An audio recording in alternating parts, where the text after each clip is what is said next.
dari kelompok 4 akan mempresentasikan materi terkait tentang gelombang cahaya kapal. Sebelum presentasi, alangkah baiknya kami awali dengan pengajaran. Om Swastiastu. Selanjutnya perkenalan akan dilanjutkan pada saat presentasi.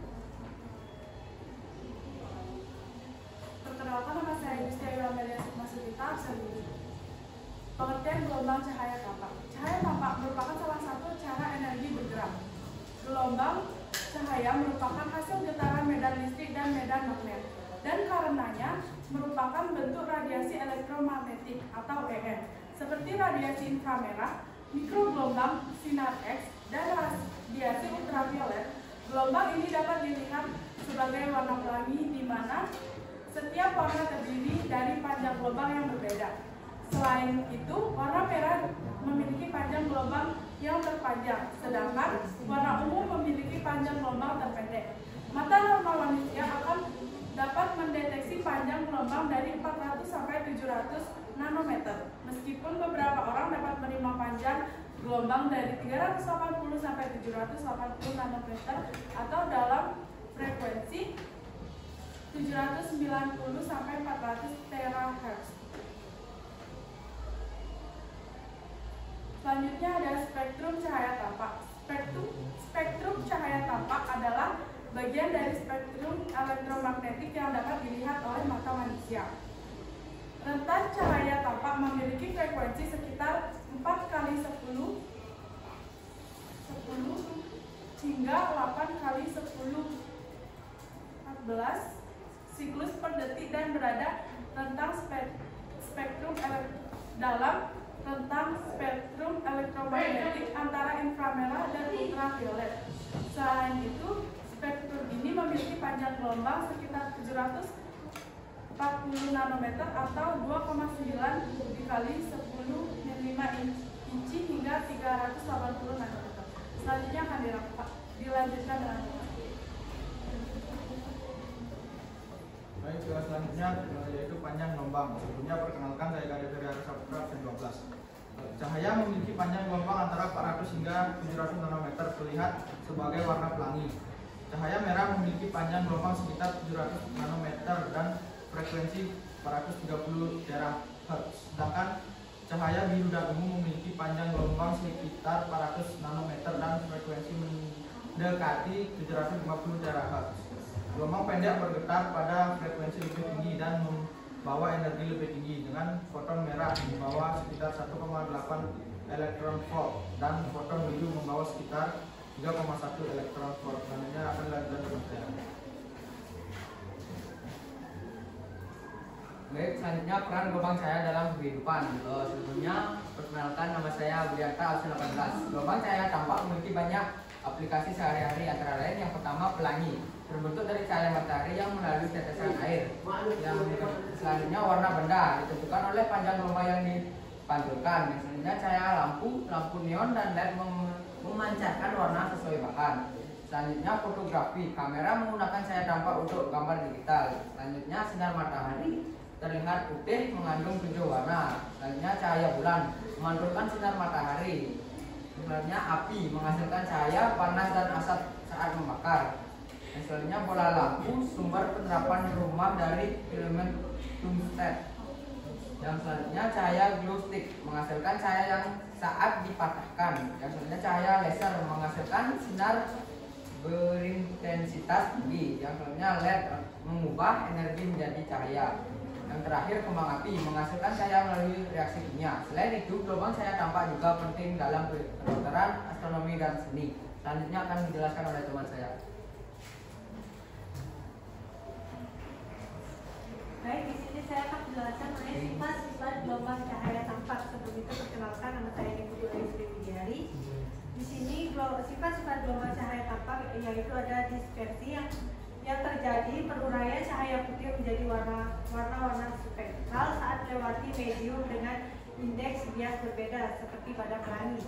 Yang kedua yaitu interferensi, yaitu gabungan dua atau lebih gelombang menjadi gelombang baru. Interferensi konstruktif terjadi pada gelombang sefase, sedangkan destruktif saat berlawanan fase, terlihat pada fenomena pelangi.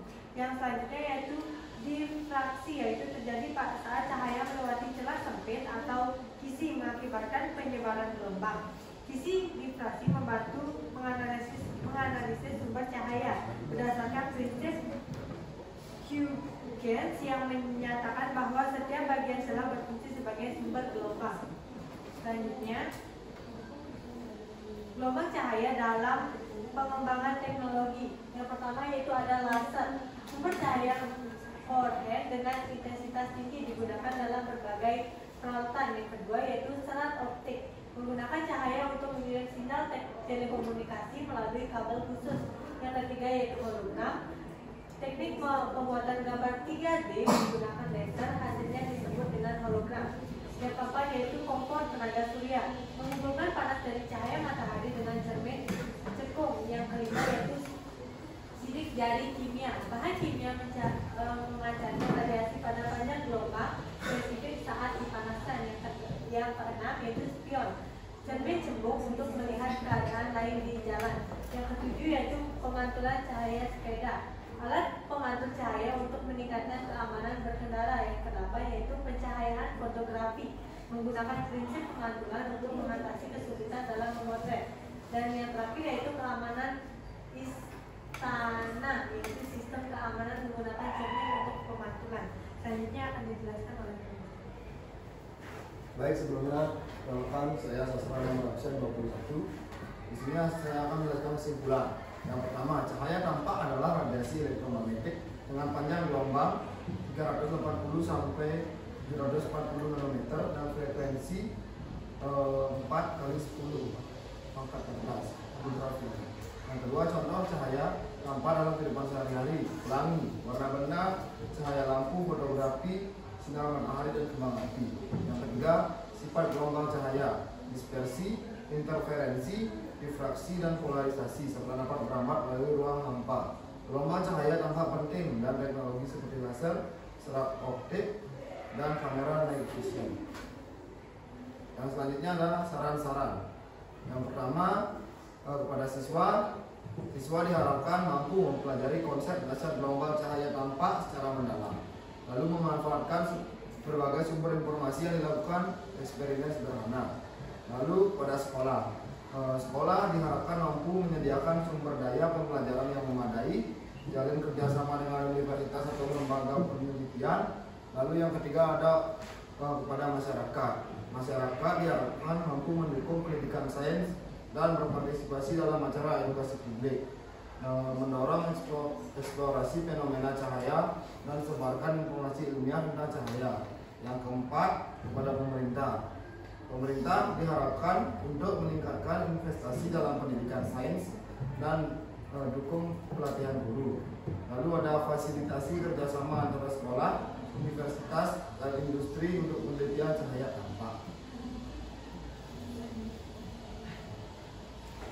Baik, dikarenakan presentasi sudah selesai, kami lanjutkan sesi tanya jawab. Baik, terima kasih Kakak Sofia. Perkenalkan nama saya Mika Desia, nomor absen 24 dari kelompok 5. Izin bertanya, tadi kan kalian menjelaskan mengenai banyak manfaat dan kegunaannya. Jadi saya mau bertanya, apakah ada dampak negatif dari sinar tampak ini? Sekian, terima kasih. Baik, terima kasih atas pertanyaannya. Izinkan kami berdiskusi dulu.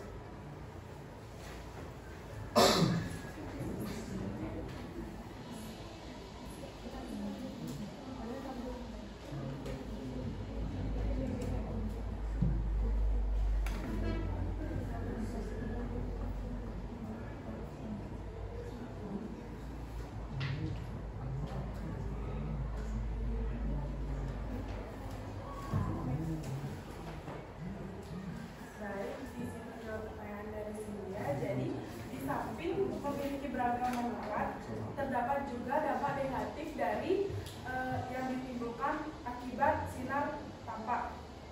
Yang pertama ada kerusakan retina akibat pointer laser. Sinar tampak pada laser dapat membawa dampak kurang baik terhadap kesehatan lantaran pemakaian laser di berbagai sektor belum diimbangi dengan pemahaman yang cukup terkait resiko di balik teknologi sinar tersebut, seperti halnya pada penggunaan pointer laser. Selanjutnya akan ditambahkan oleh teman-teman. Sedikit menambahkan yang kedua yaitu ada pigmentasi, yang dimana cahaya tampak bisa menimbulkan bahaya berupa pigmentasi terhadap kulit. Efek ini dapat disebabkan oleh sebagian besar sinar blue light yang terdapat pada gelombang sinar tampak. Yang selanjutnya akan dijelaskan ditambahkan oleh teman saya. Yang ketiga ada penuaan kulit. Sinar tampak dapat memicu terjadinya penuaan kulit yang diakibatkan karena peningkatan reaktif oksigen species atau RSO, sitokin proinflamasi, dan matriks metaloproteinase atau MMP di kulit. Sekian, apakah bisa diterima? Bisa, terima kasih. Baik, dikarenakan sesi tanya jawabnya sudah selesai. Mohon maaf bila ada kesalahan kata dalam kami menjalankan presentasi. Kami akhiri dengan